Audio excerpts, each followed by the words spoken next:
Salam aleyküm. Herba Medikal Tibb Mərkəzindəyəm. Əfqana xanımı artıq hamınız tanıyırsınız. Əfqana xanım kateini əvəz eləyir. Yəni uzi yox, kateini əvəz eləyir. Yəni ki, ağciyərdə toxumaya qədər baxır inşallah. Çox gözəl bilir.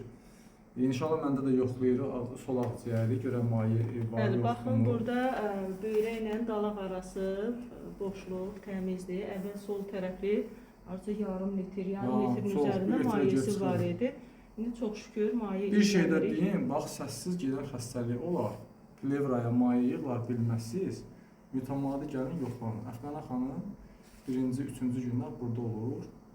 Çox gözəl bilir. Vallahi ki, super. İndi birazdan da qida borusunun qapağına baxarıq. Bəli, onu da qeyd edeyim ki, mədə və qida borusu arasında olan qapaq yoxlamaq. Bəli, onu hər uzi yoxlayan yoxlaya bilmir. Bunu biləsiniz. Amma Əfqana xanım inşallah ki, bunu gözəl yoxlayır. Onu da çəkib paylaşacağıq. Az sonra.